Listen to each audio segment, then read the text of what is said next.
CBSE की तरफ से जो आपकी 118 पदों पर भर्ती का नोटिफिकेशन जारी हुआ था, आज इस वीडियो में हम आपको फॉर्म फिलिंग की प्रोसेस को बताने वाले हैं। एक बात का विशेष ध्यान रखें, सीबीएसई ने आपकी जो फॉर्म फिलिंग की प्रोसेस है उसे दो पार्ट्स में डिवाइड कर दिया। ऐसे बच्चे जो assistant secretary training, assistant secretary academics and assistant secretary skill education में फॉर्म फिलअप करना चाहते हैं, उनके लिए सीबीएसई ने अलग अलग लिंक जारी कर दी। और ऐसे बच्चे जो assistant secretary administration, account officer, junior engineer, junior translation officer, accountant and junior accountant की पोस्ट के लिए अप्लाई करना चाहते हैं, उनके लिए अलग से लिंक है। तो आज इस वीडियो में हम assistant secretary training, assistant secretary academics and assistant secretary skill education में अपना फॉर्म कैसे फिलअप कर सकते हैं। तो चलिए शुरू करते हैं। आपको ऑफिशियल साइट पर आ जाना है। मैं इस साइट का लिंक आपको डिस्क्रिप्शन में प्रोवाइड कर दूंगा। सिंपली यहाँ पे देख सकते हैं assistant secretary academics training and skill education के लिए सिंपली न्यू रजिस्ट्रेशन पर क्लिक करना है आपको। आप इंस्ट्रक्शंस चाहे तो पढ़ सकते हैं, अदरवाइज सिंपली नीचे जाके चेक बॉक्स को क्लिक करिए और क्लिक हियर टू प्रोसीड पे क्लिक कर दीजिए। अब सिंपली आपको यहाँ पर 10th की मार्कशीट के अकॉर्डिंग अपनी डिटेल्स को फिलअप करना है। सबसे पहले अपना नेम फिलअप करिए, फादर्स नेम, मदर नेम को फिलअप करिए 10th की मार्कशीट के अकॉर्डिंग। अपनी डेट ऑफ बर्थ को चूज़ कर लीजिए।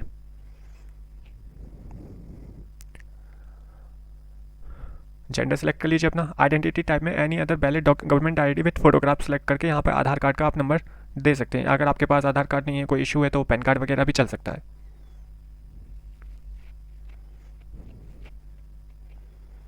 अब आपको अपना एड्रेस देना है, तो प्रेजेंट एड्रेस सबसे पहले आपको फिलअप करना है।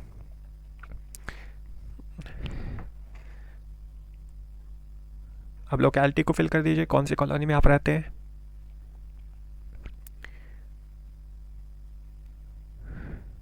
कंट्री में इंडिया सेलेक्ट कर लीजिए। स्टेट में अपना स्टेट सेलेक्ट कर लीजिए। डिस्ट्रिक्ट चूज़ कर लीजिए। पिन कोड डाल दीजिए जो आपका आधार कार्ड में लिखा हो। अब आपको अपना ईमेल, वैलिड ईमेल आईडी यहाँ पे दर्ज करना है, क्योंकि उस पर ओटीपी जाएंगे।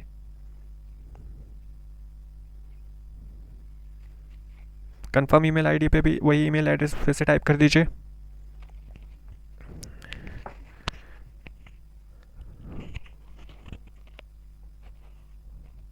अपना एक पर्सनल मोबाइल नंबर डाल दीजिए, इस पर भी ओटीपी सेंड किया जाएगा, क्योंकि अगर आपके पास कोई लैंडलाइन नंबर है तो डाल दीजिए, अदरवाइज आपका नेक्स्ट ऑप्शन ऑप्शनल है। अगर आपका परमानेंट और प्रेजेंट एड्रेस सेम है, चेकबॉक्स को क्लिक कर दीजिए। डायरेक्टली पासवर्ड क्रिएट कर लीजिए, अगर डिफरेंट है तो मैनुअली उसे फिलअप कर दीजिए।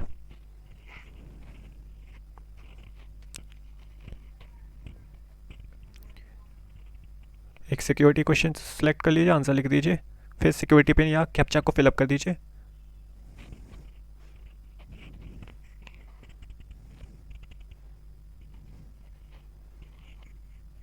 एक बार सारी डिटेल्स को चेक कर लीजिए, सारी डिटेल्स सही हो तो सिंपली सबमिट के ऑप्शन पर क्लिक कर दीजिए।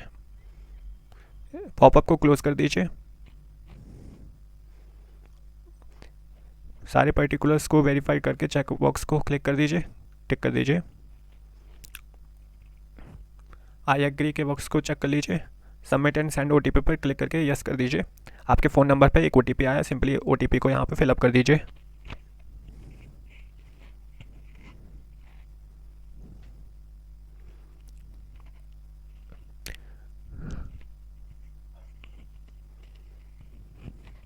सबमिट रजिस्ट्रेशन फॉर्म पर क्लिक कर दीजिए। नाउ आपका एप्लीकेशन नंबर जनरेट हो चुका है। अब आपको अपना एप्लीकेशन फॉर्म फिलअप करना है, तो सिंपली कंप्लीट एप्लीकेशन फॉर्म पर क्लिक कर दीजिए। अब पर्सनल डिटेल्स को आपको फिलअप करना है, पर्सनल डिटेल पर क्लिक करके आगे बढ़िए। यहाँ से आपको नेशनैलिटी से स्टार्ट करना। नेशनैलिटी सेलेक्ट कर लिए, ऑब्वियसली इंडियन होगा। कैटेगरी अपनी चूज़ कर लीजिए, जौन सी कैटेगरी से आप बिलोंग करते हो। क्या आप डिसेबल कैंडिडेट्स हो, दोनों डिक्लेरेशन को यस नो कर दीजिए। क्या आप एक्स सर्विसमैन हो, यस नो कर दीजिए। अगर हो तो डिपार्टमेंटल कैंडिडेट हो सीबीएसई के तो सेलेक्ट कर लीजिए मैरिटल स्टेटस को, और फिर लास्ट में कैप्चा फिलअप कर दीजिए। सारी डिटेल्स को चेक कर लीजिए।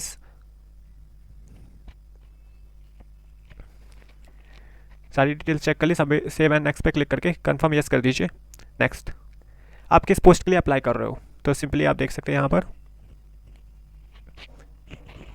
Assistant secretary academics and training के लिए कि असिस्टेंट सेक्रेटरी स्किल एजुकेशन के लिए। तो सिंपली मैंने कहा assistant secretary academics and training. Subject जरूर चूज़ कर लीजिए किसके लिए आप अप्लाई कर रहे हो, तो मैंने कहा मैं मैथ्स के लिए अप्लाई कर रहा हूँ। अब डिज़ायरेबल क्वालिफिकेशन पूछ रहा है कि आपने एमएड कर रखा है, इस टाइप से अगर आपने कर रखा है तो उसे चेक करिए, का हो तो टिक करिए, अदरवाइज इसे छोड़ सकते हैं आप लोग। अब यहाँ पे आपको एग्ज़ाम सिटी चूज़ करनी है। सबसे पहले स्टेट सेलेक्ट कर लीजिए, सिंपली कैप्चा को फिलअप कर दीजिए। एंड सेव एंड नेक्स्ट पे क्लिक कर दीजिए।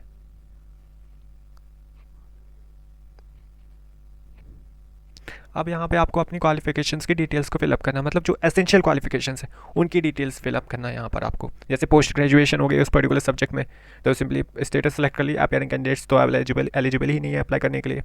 अगर आप पास आउट हो तभी आप अप्लाई करिएगा फॉर्म में। किस यूनिवर्सिटी से आपने पोस्ट ग्रेजुएशन कंप्लीट किया, सिंपली यूनिवर्सिटी को सर्च कर लीजिए। मैं मैथ्स के लिए अप्लाई कर रहा हूँ तो मुझसे सिंपली मांगा जा रहा है post graduate degree in mathematics. Simply अपनी यूनिवर्सिटी को सिलेक्ट कर लीजिए। रिजल्ट मोड को परसेंटेज में था कि सीजीपीए में रिजल्ट था। अब यहाँ पे आपको टोटल मार्क्स और ऑब्टेन मार्क्स को फिलअप करना है ना। अब आपको बीएड की क्वालिफिकेशन की डिटेल बतानी है अपनी। रिजल्ट मोड को सिलेक्ट कर लीजिए और टोटल मार्क्स और ऑब्टेन मार्क्स को फिलअप कर दीजिए। कैप्चा को फिलअप करके सारी डिटेल्स को एक बार चेक कर लीजिए। कैप्चा को फिलअप कर दीजिए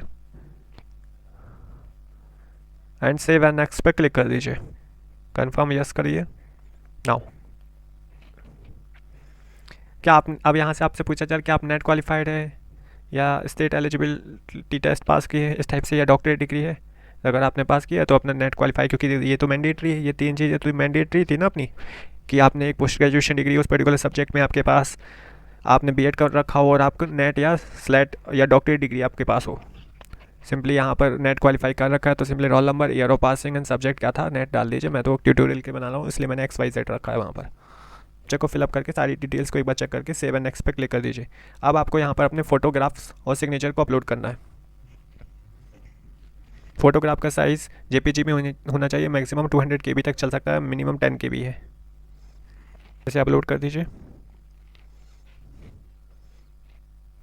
अब सिग्नेचर का साइज़ 4 to 30 KB ही चलेगा सिर्फ। सिग्नेचर सेलेक्ट करके क्रॉप कर लीजिए उसको और उसे भी अपलोड कर दीजिए। अब सिंपली कैप्चा को फिलअप करिए, सेव एंड नेक्स्ट पे क्लिक कर दीजिए। आपको रिव्यू करना है पूरे एप्लीकेशन फॉर्म को। अगर सारी डिटेल्स सही है तो सिंपली फाइनली सबमिट कर दीजिए। अगर कोई डिटेल्स अभी भी गलत है तो उसे अब आप एडिट कर सकते हैं। फाइनल सबमिशन के बाद कुछ नहीं होगा आपका एडिट। सारे पर्टिकुलर्स को चेक कर लीजिए कि सारी चीज़ें मेरी सही हैं। आई एग्री पर क्लिक करके फाइनल सबमिशन कर दीजिए। अब आपको यहाँ पर आपकी ईमेल आईडी को वेरीफाई करना है सबसे पहले, फिर आप कहीं एप्लीकेशन फ़ीस को पे कर पाओगे। तो सिंपली ईमेल आईडी को वेरीफाई वाले लिंक पर क्लिक करके कैप्चा को फिलअप कर दीजिए। अगर ईमेल आईडी चेंज करनी हो अभी तो अभी कर सकते हैं, अदरवाइज फिर आप चेंज नहीं कर सकते। अगर ईमेल आईडी सही है कैप्चा फिलअप करके सबमिट के बटन पर क्लिक कर दीजिए। आपकी ईमेल आईडी पर एक OTP भेजा गया, वहाँ पर सिंपली OTP को यहाँ पर डाल दीजिए। वेरीफाई के बटन पर क्लिक कर दीजिए। आपकी ईमेल आईडी सक्सेसफुली वेरीफाइड हो चुकी है। Click here to go home पे क्लिक करिए और अब आपको सिर्फ लास्ट स्टेप है आपका फ़ी पेमेंट का। पे एग्जामिनेशन फ़ी पे क्लिक करिए। ऑनलाइन पेमेंट को सेलेक्ट करके प्रोसीड फॉर पेमेंट पे क्लिक कर दीजिए। अब any debit and credit card net banking पे क्लिक करके QR कोड को जनरेट कर लीजिए। अब आप इसे स्कैन करके आपके फॉर्म को कंप्लीट कर सकते हो। अगर जानकारी अच्छी लगी हो तो चैनल को सब्सक्राइब ज़रूर करें। Thank you.